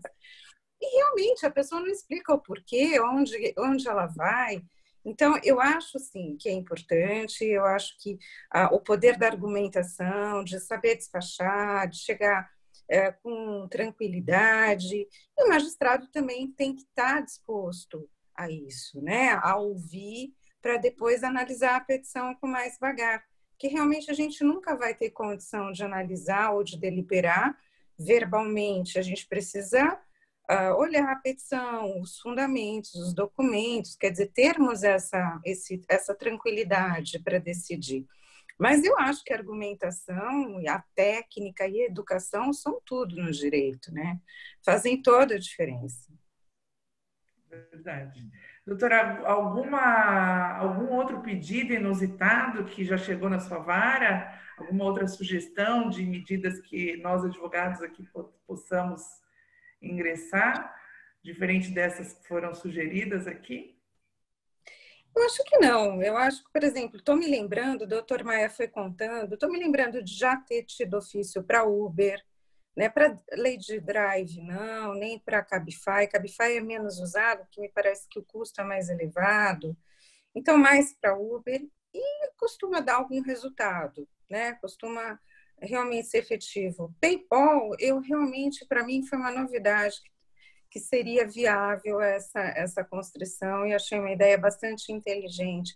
Bancos digitais, principalmente nessa época da pandemia, a Selic despencou, então os bancos, os tradicionais, estão pagando uma remuneração pífia em relação às aplicações. Então, os bancos digitais, que não cobram muitas vezes tarifas para TED, eles estão aumentando muito, né? Então, quer dizer, a busca por esse campo, onde você tem dinheiro, você tem numerário, você tem serviços dentro da internet, me parece de infinitas possibilidades.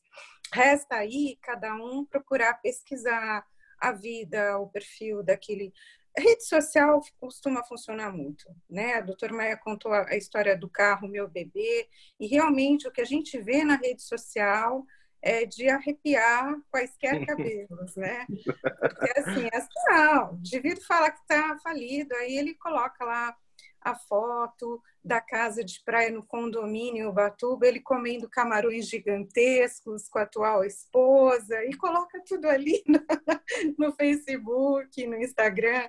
Então, realmente, isso é muito usado e me parece uma prova bastante contumaz em relação à capacidade econômica, porque é indireta a prova, né? A gente não tem... quem vai fraudar, quem vai omitir seus recursos, não vai deixar isso explícito, né? Então, a prova sempre vai ser indireta, mas me parece que a internet pode ser um grande campo para se buscar esses elementos. Perfeito. Doutor Garbi, o senhor... Tem hoje as corretoras de valores, né? Que elas tiveram um impulso muito grande o ano passado e aumentaram o número de clientes, né? Quase dobrou, né? O número de pessoas que investem hoje em corretoras. E o dinheiro que fica lá na corretora, ele não aparece, né? Em lugar nenhum. Então, essas que são mais conhecidas, mais populares, acho que vale uma busca, né? Um pedido de requisição de informações para essas corretoras também.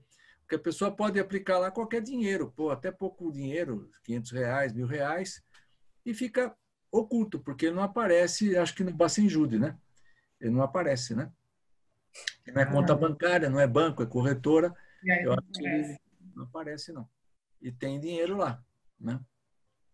Perfeito. Sabe, doutor Gabi, que eu me lembrei agora, o senhor falando aí, de um processo do escritório que a gente teve já tem uns 2 anos, já está extinto, inclusive, em que eu obtive a informação por meio do próprio cliente, o credor, que o devedor era um investidor corriqueiro.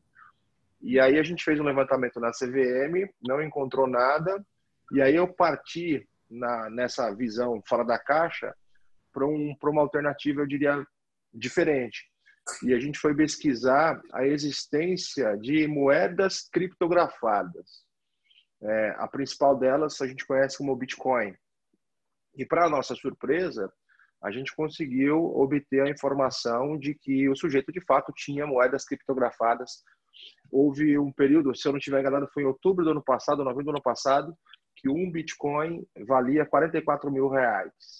O que significa dizer que um sujeito com 10, com 20 Bitcoins, sem dúvida nenhuma, tinha uma boa grana para servir de satisfação. Então, como é ainda um caminho meio obscuro, sob o ponto de vista, inclusive, legislativo, esse talvez seja um caminho a ser trilhado.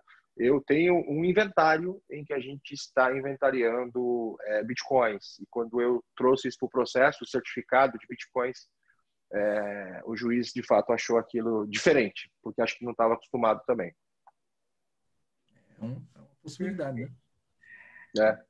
Em relação a essas questões mesmo que nós tínhamos aí sugerido, né, de medidas típicas e atípicas, eu não tenho mais perguntas, correto, Sandra? Acho que nesse sentido dessas medidas, não. Que nós temos aqui algumas perguntas com relação a essas decisões que estão sendo tomadas em épocas de pandemia, como que o judiciário tem visto isso, se isso não pode gerar nulidades futuramente. A redução por conta própria dos alimentos a partir da MP 936, o que vai acontecer? O devedor vai lá, diminui por conta própria os alimentos. Não vai poder executar depois? Ele tem alguma proteção nisso? Sim. Não sei se vocês gostariam de dar alguma opinião nesse sentido. Inclusive, eu vi uma recomendação, acho que do CNJ, de que não é para fazer penhora desses créditos que estão sendo pagos pelo governo, né? Esse benefício emergencial e assistencial. Eu vi uma recomendação dessa recentemente, acho que essa semana saiu, não sei se a doutora recebeu alguma coisa nesse sentido. Não, me parece que existiu um projeto de lei para minoração dos alimentos durante a pandemia, me parece que foi retirado esse projeto há poucos dias. Isso eu cheguei a conferir. Unilateralmente, me parece que não, que isso não tem pertinência, né? Quer dizer, a partir do momento que o projeto que previa essa redução unilateral foi retirado, parece que MP não vai prevalecer. Agora, o que eu acho mais importante a gente frisar é a imprescindibilidade de se tentar negociar uma revisão amigável, ainda que seja temporária. A doutora Fabiana Cardoso Domingues, ela estava explanando uma situação, uma professora que já foi no evento da subseção, né? E ela é excelente, uma ótima professora, e ela estava explanando que uma decisão de uma revisão temporária de alimentos por X tempo, 3 meses, 4 meses, mas o juiz que era de Osasco, me parece que o Dr. Maurício Fossi, tinha deferido após a comprovação documental da alteração da situação fática. Quer dizer, o indivíduo ali perdeu o emprego, estava com suspensão do contrato. Então, me parece muito mais viável, em todas essas situações, haver um esforço muito efetivo dos operadores do direito no sentido da negociação. O professor Anderson Schreiber, do Rio de Janeiro, chegou a mencionar numa live que a gente pode invocar o artigo 3º, inciso 1 da Constituição, dever de solidariedade, mas o princípio da boa-fé objetiva para concluir sobre a existência de um dever no sentido dessa prévia negociação. Então, eu acho que esse é o caminho.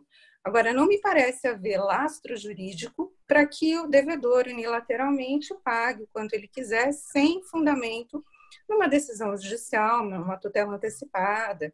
Então, qual que é o caminho? Olha, então vamos entrar com ações revisionais, vamos documentar essa alteração da situação fática, vamos pedir uma tutela antecipada e sugerir, eventualmente, uma revisão temporária, olha, por 3, 4 meses, 5 meses. Eu acho que isso é muito importante, porque a gente teve aí um aumento de mais de 22% do nível de desemprego, a situação de mais de 11 mil mortos. Quer dizer, a gente não tem como ignorar um contexto extremamente catastrófico, verdadeiramente catastrófico que a gente está vivendo. Então, me parece que o caminho vai ser mais a negociação. O próprio professor Maia, numa live recente, que me parece que foi até divulgada pela Comissão de Direito de Família aí de São Bernardo, chegou a frisar, gente, vamos negociar. Agora é momento para a gente parar e negociar. E realmente me parece o melhor caminho. Perfeito. Bom, nós já estamos já há 1h45 já na reunião. Não estou vendo outras perguntas mais relativas a isso. Eu queria, então, passar para cada um de vocês fazerem as suas considerações finais.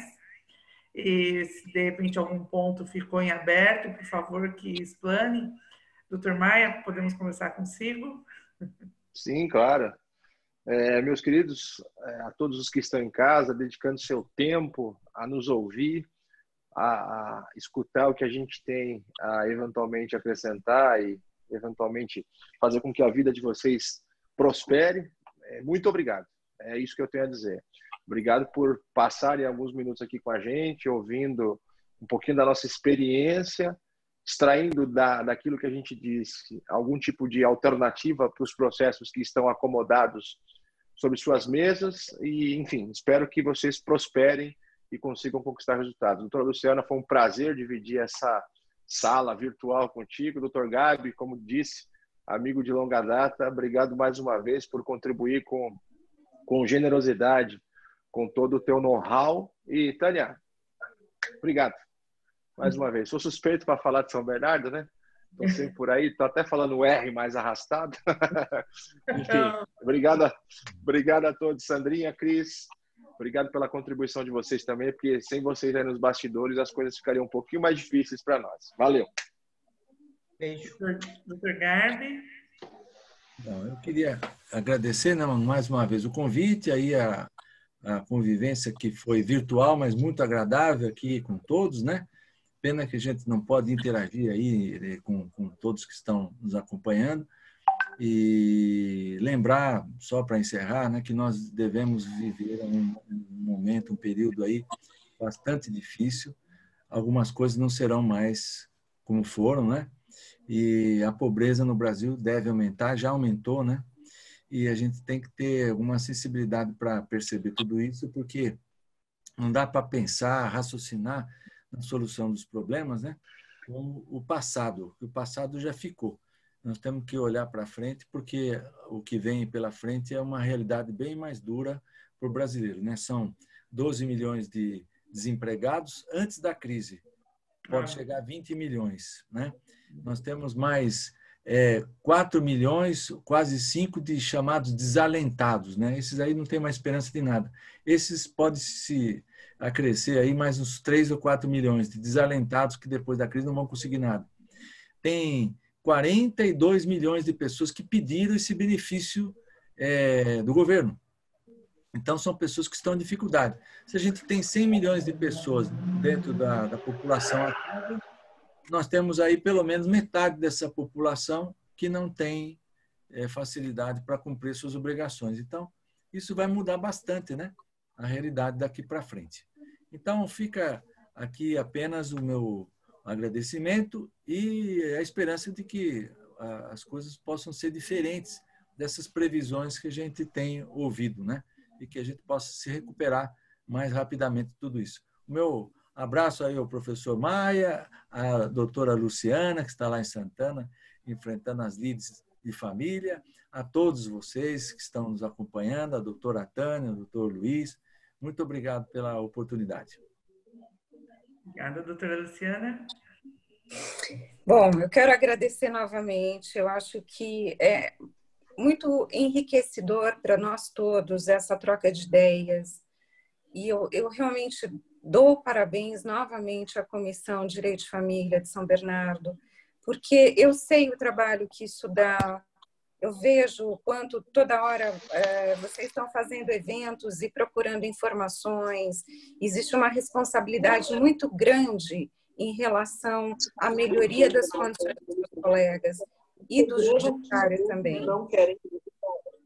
Então, só posso agradecer. Obrigada. Obrigada, doutora. Eu queria agradecer especialmente a vocês que perderam um tempinho para estar passando para nós todas essas informações. Foi assim de realmente grande valia. Então, estou recebendo aqui vários comentários agradecendo.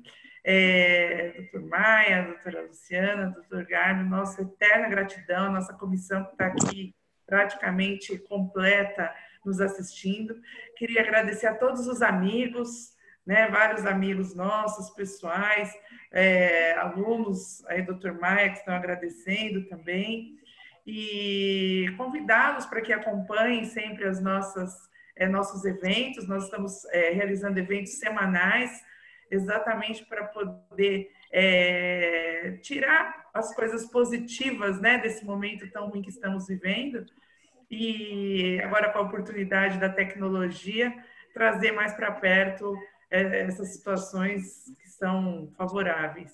Então, gostaria de agradecer a todos, agradecer a minha comissão, que sem ela a gente não conseguiria nada, todos contribuem de uma forma ou de outra para que isso possa se realizar, e espero podermos estar juntos brevemente, né, para que os nossos consigamos nos abraçar.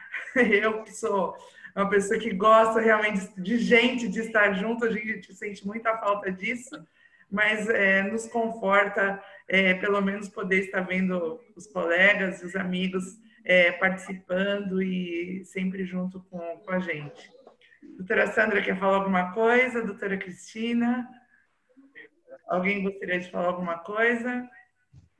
Tânia, simplesmente agradecer muito, né, ao grande Maia, que está sempre junto com a gente aí, com as nossas lives. Doutora Luciana, sem comentários. Doutor Garbi também, fantástico. A gente o acompanha das comissões lá de São Paulo, né, Comissão de Direito de Família. Assim, gratidão eterna pelos conhecimentos adquiridos. Só isso. E pedir que você já venha para poder contar com vocês numas próximas. Tá bom? Eu vou dar por encerrada, então, a reunião, gente. Agradeço mais uma vez a todos pela parceria e participação. Um grande abraço. Obrigada.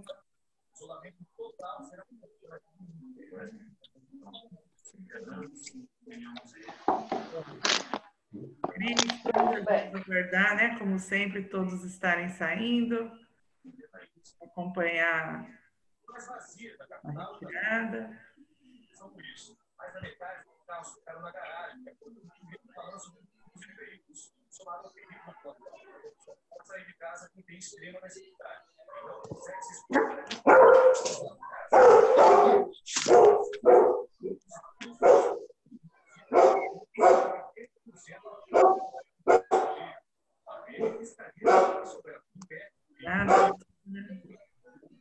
Então, obrigada, doutora Melis, obrigada. Você não estava aparecendo na minha telinha, saudade, querida. Vamos marcar uma live, Melis. Vamos fazer uma live. Vamos sim, querida. Vamos combinar. Tá ótimo, adorei. Parabéns, viu? Obrigada por participar. Que bom, ficamos muito honradas. Obrigada a você. Um beijo. Beijo, beijo. Bye.